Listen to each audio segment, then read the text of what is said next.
Hi friends, ఎలా ఉన్నారు friends? ఈరోజు మనం ఈ వీడియోలో అసలు పేద ప్రజల లేనటువంటి మరియు ప్రపంచంలోనే అత్యంత చిన్నదైన దేశం, అలాగే తనకంటూ ఒక రాజధాని లేనటువంటి దేశమైన మొనాకో దేశం గురించి తెలుసుకుందాం.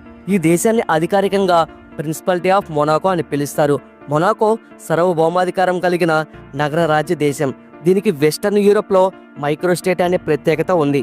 ఇది పశ్చిమ యూరోప్లో ఫ్రెంచ్ రివేరాలో ఉంది. ఈ దేశానికి మూడు వైపులా ఫ్రెంచ్ దేశ సరిహద్దు ఉంది. నాలుగు వైపు మధ్యధరా సముద్రం ఉంది. యూరోప్లో పర్యాటకులను ఆకర్షించే ఒక చిన్న దేశం ఇది. అలాగే మొనాకో ప్రపంచంలోనే రెండవ అతి చిన్న దేశం.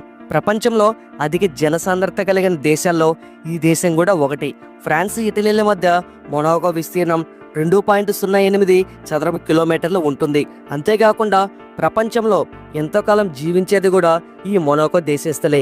ఇక్కడ ప్రజల సగటు ఆయుర్దాయం 90 సంవత్సరాలు. ఈ దేశ జనాభా సుమారు 40 లక్షల మందికి పైగా ఉన్నారు. అయితే మొనాకో అధికారిక భాష ఫ్రెంచ్ యూరో. ఈ దేశం యొక్క అధికారిక కరెన్సీ మొనాకో. జనాభాలో దాదాపు 30% మంది జ్యూరిష్ లేదా జెనీవా మాదిరిగానే 2014లోని లక్షాధికారులు. మొనాకోకు దాని సొంత ప్రధాన రక్షణ విభాగ దళం లేదు. ఈ దేశ రక్షణ బాధ్యత అంతా పొరుగు దేశమైన ఫ్రాన్స్ చూసుకుంటుంది. అలాగే నిరుద్యోగం అనేది ఈ దేశ పరిసరాల్లోనే అస్సలు లేదు. అంటే ఇక్కడ జీరో అన్ఎంప్లాయ్మెంట్ రేటు ఉంది. ఫ్రాన్స్ మరియు ఇటలీ నుండి ప్రతిరోజు వచ్చే 50,000 మంది కంటే ఎక్కువ మంది ప్రజలు ఈ దేశంలో ఉద్యోగాలు చేస్తూ ఉంటారు. క్యాసినో డి మోంటే కార్లో ఇది ఒక ఎంటర్టైన్మెంట్ కాంప్లెక్స్. ఇది 160 సంవత్సరాల క్రితం 1865లో మొనాకోలో ప్రారంభించబడింది. అప్పటి నుంచి ఈ మొనాకో మనోహరమైన ప్రకృతి దృశ్యాలు, జూద వినోద సౌకర్యాల వలన సంపన్నుల పర్యాటక దేశంగా మారింది. ఇటీవల సంవత్సరంలో మొనాకో ఒక ప్రధాన బ్యాంకింగ్ కేంద్రంగా ఉంది. సేవల రంగం అలాగే చిన్న పరిశ్రమలను విస్తరించాలని ఆశిస్తుంది. ఈ దేశంలో ఎటువంటి ఆదాయపు పన్ను లేదు. ఇక వాణిజ్య పన్నులు చాలా తక్కువగా ఉంటాయి. ఇటువంటి విధానం వలన ఇది ప్రపంచంలోనే ట్యాక్స్ హేవెన్ లో ఒకటిగా వినిపిస్తుంది. ఇది మొనాకో గ్రాండ్ బ్రిక్స్ అనే formula. One original Grand Prix కి ఒక వేదిక. మొనాకో అధికారికంగా యూరోపియన్ యూనియన్ లో భాగం కాదు, కానీ ఇది కస్టమ్స్ సరిహద్దు నియంత్రణతో సహా కొన్ని EU విధానాలు స్వీకరించింది. ఫ్రాన్స్ దేశంతో ఉన్న సంబంధం వల్ల మొనాకో దేశం యూరోని ఏకైక కరెన్సీగా ఉపయోగిస్తుంది. మొనాకో 2004లో యూరోపియన్ యూనియన్ లో చేరింది. ప్రపంచంలో హ్యూమన్ డెవలప్మెంట్ ఇండెక్స్ లో 1 కంటే ఎక్కువగా ఉండే ఏకైక దేశం మొనాకో. ఇక 2016లో మొనాకో తన భూభాగానికి సమీపంలో వైస్కట్ పజల్ ఎయిర్పోర్ట్ లో వాటాదారులుగా మారడానికి ఆసక్తిని చూపించింది. అలాగే 3 జేమ్స్ బాండ్ చిత్రాలను ఇక్కడ మోంటే కార్లో క్యాసినోలోనే చిత్రీకరించారు. క్యాసినో చాలా క్లాస్ గా ఉంటుంది. జేమ్స్ బాండ్ చిత్రంలో ఉత్తమమైనవి అయిన 1 లేదా 2 చిత్ర దృశ్యాలను ఇక్కడ చిత్రీకరించారు. ప్రపంచవ్యాప్తంగా ఉన్నటువంటి ధనవంతులు అందరూ ఇక్కడికి వస్తూ ఉంటారు. ప్రసిద్ధ వ్యక్తుల కోసం మొనాకో ఒక పర్యాటక కేంద్రం మరియు వినోద కేంద్రంగా ఉంది. మొనాకోలో 297 నుంచి రాజ్యాంగబద్ధమైన రాజరికం కొనసాగుతూ వస్తుంది. ప్రిన్స్ ఆల్బర్ట్ నేటికి రాజు. ఈ దేశ రక్షణ బాధ్యతను ఫ్రాన్స్ చూసుకుంటుంది. ఇక్కడ ఉన్న మోంటే కార్లో నగరం పర్యాటకులను అధికారికంగా ఆకర్షిస్తుంది. అందుకు కారణం అక్కడ ఉన్న క్లబ్బులు, క్యాసినోలు. లీగ్ క్యాసినో ప్రపంచ ప్రఖ్యాతి గాంచినది. అందులో సినిమా థియేటర్, భారీ థియేటర్ మొదలైన వినోదాలు కూడా ఉన్నాయి. రాజు కుటుంబం ఒక పబ్లిక్ కంపెనీ దీనిని నిర్వహిస్తుంది. మోంటే కార్లో నగరం మాత్రమే కాకుండా మొనాకో అంతటా కూడా నైట్ క్లబ్స్ విస్తారంగా ఉంటాయి. Roulette, poker, baccarat, blackjack, craps లాంటి జూదాలు, ఫ్లోట్ మిషన్ అన్ని క్యాసినోలో ఉంటాయి. ఇక్కడ మరొక ఆసక్తికరమైన విషయం ఏంటంటే మొనాకోస్ అంటే మొనాకో దేశస్థులకు మాత్రం క్యాసినోలకి ప్రవేశం లేదు. ఇతర దేశాల నుంచి వచ్చిన వారికి మాత్రమే ఇక్కడ ప్రవేశానికి అనుమతి ఉంది. ఈ నియమాన్ని ఈ దేశ ప్రభుత్వం విధించింది. ప్రతి క్యాసినో బయట సందర్శకుల పాస్పోర్ట్ వెరిఫై చేసిన తర్వాత మాత్రమే లోపలికి పంపించడం జరుగుతుంది. ఈ దేశపు ప్రధాన ఆదాయం క్యాసినోల నుంచే వస్తుంది. 1873లో జోసెఫ్ జాకర్ అనే వ్యక్తి క్యాసినోలోనే రోలెట్ వీల్స్ తిరిగే పద్ధతిని జాగ్రత్తగా గమనించి మోంటే కార్లోని ఎంత ఎక్కువ డబ్బుల్ని ఈ జూదంలో సంపాదించాడు. దీన్ని breaking the bank at the Monte కార్లోగా పిలుస్తారు. మొనాకో ఒక ట్యాక్స్ అగైన్ కంట్రీ. ఈ దేశం దాని టూరిజం మరియు క్యాసినో ద్వారా వచ్చే ఆదాయంపై మాత్రమే ఆధారపడి దాని మనుగడను సాగిస్తుంది. మొనాకోకు హెలిప్యాడ్ ఫెసిలిటీ ఉన్నప్పటికీ ఎయిర్పోర్ట్ మాత్రం లేవు.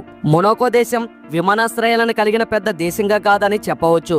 రద్దీ సీజన్లో హెలిప్యాడ్ల ప్రతి 20 నిమిషాల వ్యవధిలో హెలికాప్టర్లు తిరుగుతూ ఉంటాయి. సొసైటీ డెస్ బ్యాంకింగ్ ద మీ ఈ దేశం యొక్క అతిపెద్ద సంస్థ ఇది. మొనాకో దేశం యొక్క అత్యధిక పర్యాటకానికి సంబంధించిన కార్యకలాపాలను నిర్వహిస్తుంది.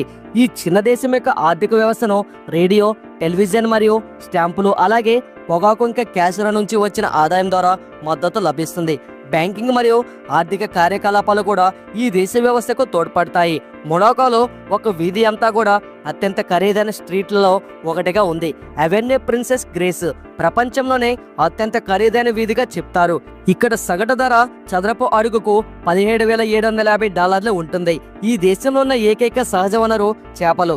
ఏదేమైనా ఈ దేశం ప్రఖ్యాతిగాంచిన దేశాల తర్వాత తలసరి నామమాత్రంగా $9.99 మిలియన్ వద్ద ప్రపంచంలోనే అత్యధిక జీడిపిని కలిగి ఉన్న దేశాలలో ఒకటిగా ఉంది. 1910లో నిర్మించిన ఓషనోగ్రాఫిక్ మ్యూజియం అత్యంత ప్రసిద్ధ పర్యాటక ఆకర్షణలో ఒకటి. ఈ మ్యూజియంలో మీరు లోతైన సముద్రపు మాంసాహారాల మరియు ఉష్ణమండల చేపలను చూడవచ్చు. మొనాకోలో నేరాల రేటు చాలా తక్కువ. దీనికి గల ప్రధాన కారణం మొనాకోలో ఒక వ్యక్తికి ఇతర దేశాల కంటే ఎక్కువ మంది పోలీసులు ఉండడం. ఫ్రాన్స్తో సుదీర్ఘ చరిత్ర కలిగిన మరియు భౌగోళిక సన్నిహిత్యాన్ని కలిగి ఉన్నప్పటికీ మొనాకో ఎప్పుడూ ఫ్రాన్స్లో భాగం కాదు. మీరు మొనాకో నివాసి అయితే అక్కడ జన్మించకపోతే మిమ్మల్ని మొనాకియన్ అని పిలుస్తారు మరియు ఫ్రెంచ్ పాలిటీలో పుట్టి పెరిగిన వారిని మొనాకాస్ అని పిలుస్తారు. ఈ దేశం యొక్క తూర్పు వైపున 8 కిలోమీటర్ల దూరంలో ఇటలీ ఉంది. నేరాలను అరికట్టేందుకు ఈ దేశమంతటా సీసీ కెమెరాలు ఉన్నాయి. మధ్యధరా సముద్రం నుండి కొంత భూసేకరణతో ఫ్రెంచ్ పాలిట పరిణామం కంటే 20% పెరిగింది. ఇక్కడ 6 నుంచి 16 సంవత్సరాల వయసు మధ్యలో ఉన్న పిల్లలకు విద్య తప్పనిసరి. ఈ దేశంలో జననాల రేటు కంటే మరణాల రేటు ఎక్కువగా ఉంటుంది. 1993లో మొనాకో ఐక్యరాజ్య సమితిలో సభ్యత్వం పొందింది.